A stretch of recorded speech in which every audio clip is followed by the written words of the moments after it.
Estamos en vivo con el abogado Julio Rodríguez, que nos va a comentar, abogado penalista, qué podría pasar con Marixa Alfaro. Julio, muy buenas tardes, gracias por estar en comunicación con nosotros. ¿Le parece una medida prudente darle una comparecencia con restricciones o tal vez debió ejecutarse una prisión preventiva? Eli, ¿cómo está usted? Un placer para mí conversar de este tema. A ver, yo, como siempre digo, la idea es ser objetivos y desaprendidos de cualquier tipo de situación que no sea la que corresponde a la ley. Y para comenzar, lo que es indispensable es solidarizarse con la familia, con la que ha perdido a un ser querido, esto es importante, pero de la mano de ello es entender cómo funciona la justicia. Y hay que recordar que este caso inició con una persona que en aquel momento todavía estaba en situación de herido y por lo tanto el tipo penal establece que la pena oscila entre 4 años y 6 años. Y la pena que se le aplica específicamente a esta persona por no tener al momento de los hechos ningún antecedente era la pena en el tercio inferior, entre 4 años, ¿no? y 4 años y 8 meses.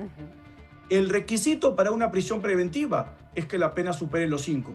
Y en el caso de ella, en ese momento no superaba los 5. Pregunta. Y por lo tanto no era posible prisión preventiva. ¿No es agravante que haya ido con el brevete vencido, que triplicara el máximo en la prueba de alcoholemia? ¿Eso no puede considerarse un agravante, pese a que no tiene antecedentes?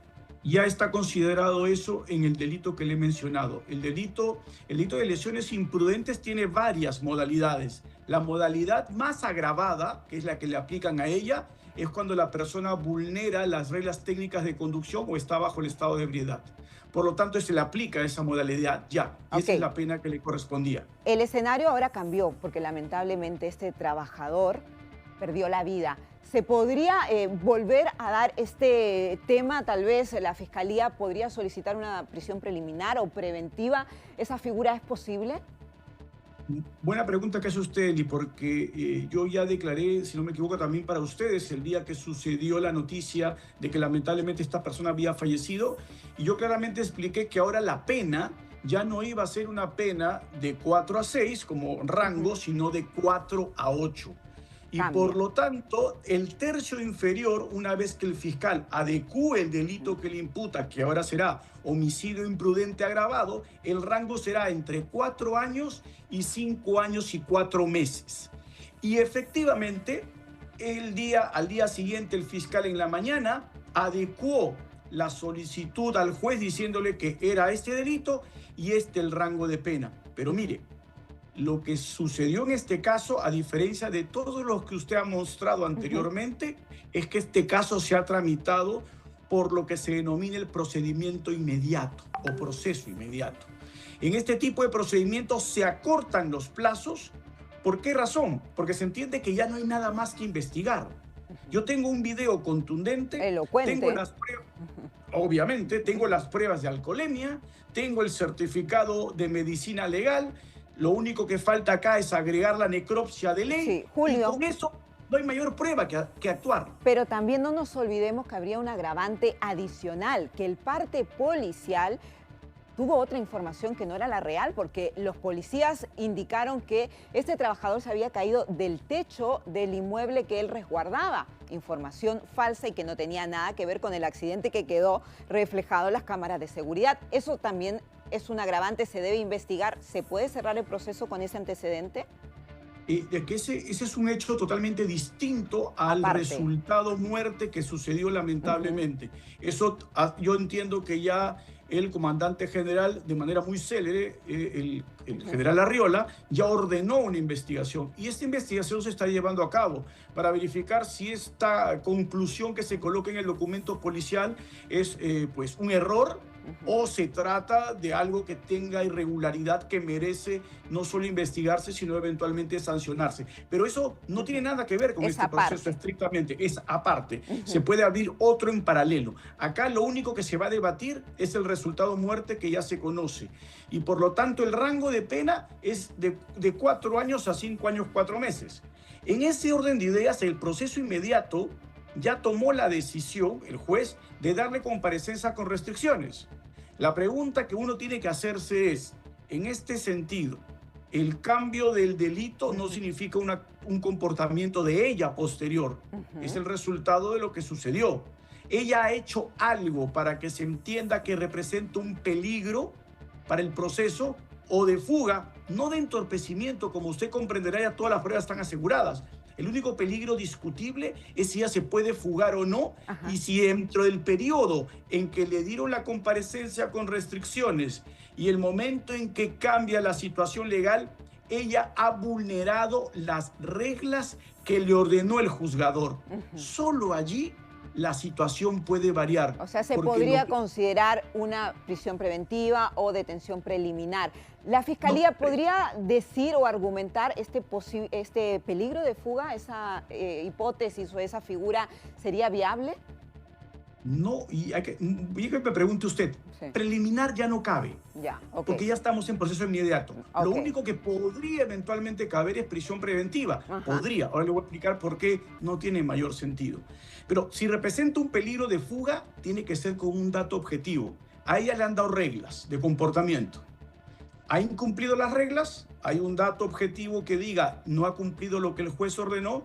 Si esto es así, el fiscal evidentemente tendría que ir donde el juez y decirle, no está cumpliendo con las reglas. Pero no estamos ciñendo al pie de la ley en este caso, pero hay agravantes de que esta mujer también habría intentado darse a la fuga y si no es por los vecinos, por los otros motorizados, la detienen. Ella podría haber escapado, entonces hablando ya no de manera técnica como abogado, sino de lo mediático que puede significar un caso así, donde escuchamos al hombre quedar moribundo, pedir ayuda, que ella no supo cómo reaccionar, cómo sucede todo. Eso no puede ser materia de que tomen una decisión en base también a la gravedad, a la brutalidad y tal vez para dejar un antecedente de que manejar bajo los efectos del alcohol puede tener consecuencias. El fiscal o el juez podrían cambiar un poco, ¿no?, en ese aspecto para dar una sentencia ejemplar.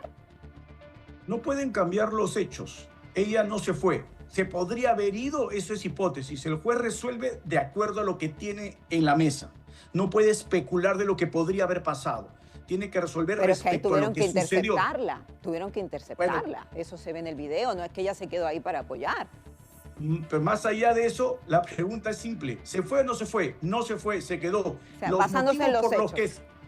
Así es, los motivos por los que se haya quedado no interesan. Se quedó y por lo tanto no le puede imputar otro delito más que el homicidio imprudente agravado. No puede el juez cambiar los hechos como han sucedido. Correcto. No puede el juez cambiar el tipo penal que se le está imputando ahora, que es el homicidio imprudente agravado. El juez tiene un rango de pena al que debe ceñirse. No puede ir más allá de esa pena. Pero estamos ante un proceso inmediato. ¿Esto qué significa, Eli? Para que se entienda muy fácil. Sí. No hay espacio para una prisión preventiva, porque este caso debería resolverse con condena definitiva en primera instancia esta semana.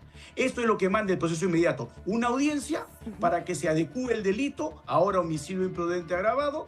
Una audiencia, ¿no es cierto?, que además debe discutir las pruebas que son obvias y además en esa misma audiencia debería decidirse la pena. Si el juez ordena que la pena sea más de 5 años, 5 años y un día, podría pisar la cárcel. Pena tendrá que ser efectiva. Así es, sin perjuicio de que tiene que pagar la reparación civil.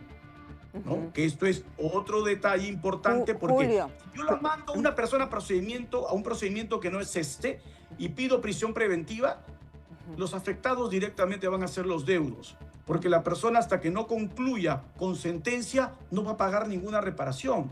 Y en este momento tenemos una familia desamparada porque este señor era la fuente de ingreso y el sustento de su hogar. Por lo tanto, si yo le pido prisión preventiva por 9 meses, 9 meses desamparada a esa familia. Pero es mucho da más la sensación, Julio, y en su experiencia, que no todos los casos son evaluados bajo los mismos criterios. Sin ir más lejos, el de este joven que atropelló a la deportista en febrero pasado, y que Adrián Villar, y que actualmente se encuentra en una prisión preventiva.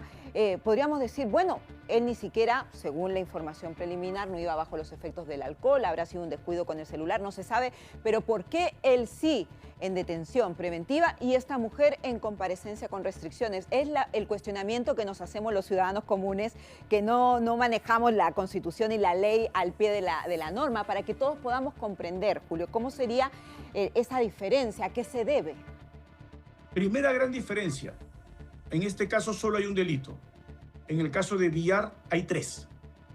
Eso cambia todo porque las penas van a ser más elevadas. No solo hay un homicidio imprudente agravado, sino hay fuga del lugar de accidente de tránsito y omisión de auxilio. Entonces tenemos más delitos y por lo tanto la pena significativamente va a ser más elevada, ¿no? Sin perjuicio de lo que ya hemos conversado en algún momento con ustedes también en ATV, en donde desde mi perspectiva personal yo tenía mis serias dudas de que ese caso mereciese prisión preventiva, porque nuevamente vamos al mismo escenario. Este caso ya tiene un par de meses, si no me equivoco, el de Villar, y de febrero. Al día de hoy el caso otra vez, como sucede en la mayoría de los casos en donde hay una exacerbación por parte de la Fiscalía de pedir prisiones preventivas, el caso queda estancado. Julio, pero sí, usted porque como, no avanza, como experto y no hay sanción. en materia legal, da la sensación que aquí en el Perú quien maneja bajo los efectos del alcohol con el brevete vencido, mata a una persona, se la lleva fácil, porque ni siquiera en este caso tiene una detención preliminar esta mujer preventiva, para ser más precisos, y en otros casos han terminado con comparecencia con restricciones, con grillete electrónico. Obviamente nadie sale a la calle a matar a ningún ser humano, eso es evidente, pero también las leyes son muy laxas en el país para este tipo de hechos con consecuencias fatales. Extraordinaria pregunta, Eli, que me permite decirle algo muy claro. Yo tengo personalmente un libro escrito sobre delitos imprudentes, en donde hago una comparación también con lo que otras legislaciones prevén. Y uno podrá confirmar rápidamente. En España, por ejemplo, las penas son mucho menores que acá. En Alemania, mucho menores. En Italia, mucho menores, ¿no? Pero son otras culturas, otras idiosincrasias, otras formas de manejar también. En América Latina somos los que tienen la pena más alta para este delito. O sea, no es que tengamos penas bajas. O sea, tener penas más bajas daría el efecto contrario, que las personas fueran más responsables, que no salieran a manejar borrachas. ¿Es su hipótesis? Y usted, otra vez, él le hace una pregunta extraordinaria. Al revés, que yo suba las penas, está demostrado científicamente que no baja la criminalidad. Pero esto es la imprudencia. Quiero que haya menos crímenes, tengo que tener más controles que eviten que estas personas puedan manejar bajo estado de ebriedad. Lo que pasa en este país, los brevetes se entregan indiscriminadamente. Las personas en este país obtienen brevetes, lamentablemente, hasta de favor. Y esto es obvio porque uno encuentra en la calle personas que manejan con brevete, no están en estado de ebriedad y son un desastre al volante. En otros países no tendrían brevete. Entonces, lo que sucede es que yo tengo que ir antes de, si quiero evitar los hechos, recuerde usted que el derecho penal interviene después, solo para castigar. Prevenir le corresponde a otros ámbitos. Controles previos, fiscalizaciones, medidas clarísimas que determinen que la persona que maneja bajo los efectos del alcohol, que le suspenden la licencia, no siga manejando. Y en este país, usted lo sabe, personas manejan permanentemente sin licencia y no pasa nada. Entonces, si yo quiero evitar que esas personas que no tienen licencia generen estos resultados, tengo que ir a controles anteriores que no le corresponden al derecho penal. Porque interviene cuando ya sucedió el hecho. Y cuando son hechos lamentablemente recurrentes, la semana pasada 2 mujeres bajo los efectos del alcohol, esta señora que atropelló al vigilante con consecuencia fatal y otra mujer en Arequipa que dejó una casa destrozada. Hechos recurrentes y donde todo el sistema parece fallar, donde las familias quedan sin un ser querido pagando las consecuencias de todo esto. Muchas gracias al abogado penalista Julio Rodríguez por entender más en términos legales de la situación de esta mujer y lo que pueda pasar con su futuro en materia legal. Muy amable. Y vamos con